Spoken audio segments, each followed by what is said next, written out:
صلاة للمضي قدما بصرف النظر عن قيود الماضي والحزن تقرأ في نهاية الصلاة. هل هناك دعاء تقرأ للمضي قدما في نسيان الماضي وعدم الحزن؟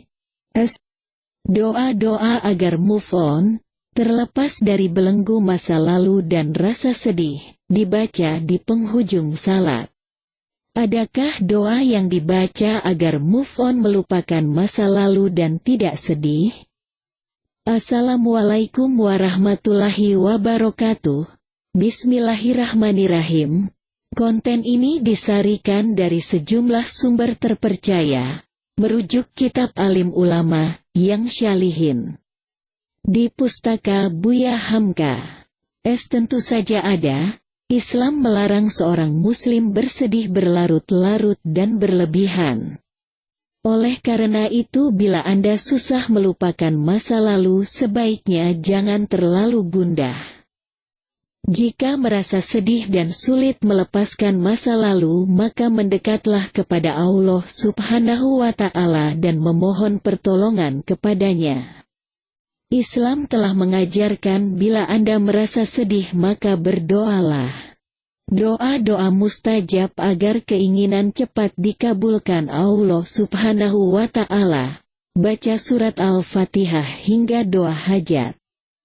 Sebagaimana firman Allah Subhanahu wa Ta'ala dalam Al-Quran surat Al-A'raf ayat 55, Udu rabbakum tadarru'a wa hufjah.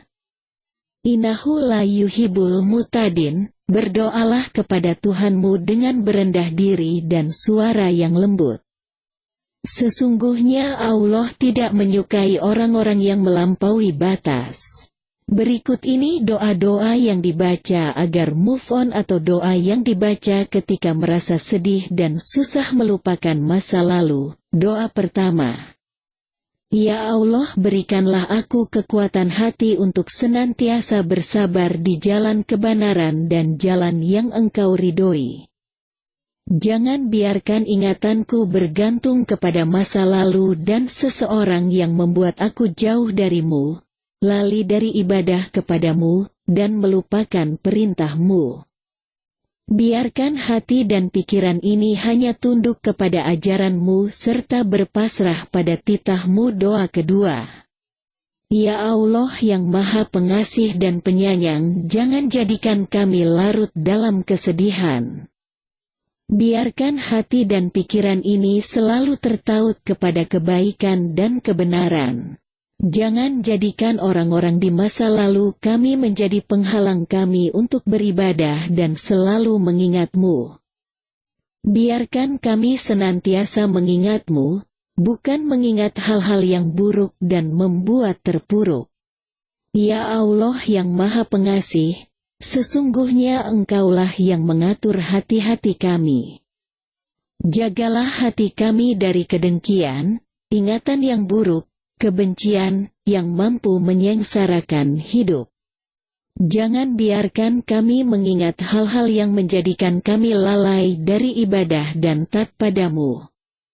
Selain doa agar terlepas dari lilitan utang, doa ini juga dapat dibaca untuk mengusir rasa sedih. Artinya, Ya Allah, sesungguhnya aku berlindung kepada Engkau dari bingung dan sedih. Aku berlindung kepada Engkau dari lemah dan malas. Aku berlindung kepada Engkau dari pengecut dan kikir. Dan aku berlindung kepada Engkau dari lilitan utang dan kesewenang-wenangan manusia. Berikut ini doa meminta ampunan dunia dan akhirat agar terbebas dari segala masalah.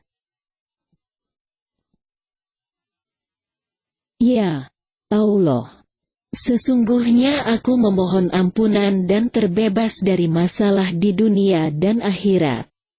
Ya Allah, tutupilah auratku dan tenangkanlah aku dari rasa takut. Ya Allah, jagalah aku dari arah muka, belakang, kanan, kiri dan dari atasku, dan aku berlindung dengan kebesaran-Mu, agar aku tidak dihancurkan dari bawahku. Ingat azab dan siksa kubur. Ini kumpulan doa-doa yang dipanjatkan beserta artinya agar kelak selamat. Doa-doa yang dibacakan di atas juga berlaku untuk melupakan masa lalu atau ketika mengingat dosa-dosa yang telah diperbuat. Untuk memperbaiki diri, tak ada salahnya seseorang merasa takut akan balasan dari Allah Subhanahu wa Ta'ala. Bila mengingat dosa-dosa masa lalu, tak jarang juga seseorang menganggap dirinya kotor dan malu di hadapan Allah Subhanahu wa Ta'ala. Maka mengalami hal ini, ingatlah Allah Subhanahu wa Ta'ala Maha Pengampun dan Maha Pengasih. Allah Ta'ala berfirman dalam Al-Quran Surat Az-Zumar ayat 53. Katakanlah, hai hamba-hambaku yang melampaui batas terhadap diri mereka sendiri, janganlah kamu terputus asa dari rahmat Allah. Sesungguhnya Allah mengampuni dosa-dosa semuanya. Sesungguhnya Dialah yang Maha Pengampun lagi Maha Penyayang. Demikian itulah doa-doa agar terlepas dari masa lalu dan rasa sedih. Doa-doa tersebut dapat dibaca setelah melaksanakan salat atau dalam wirid, baik pagi, petang maupun di malam hari.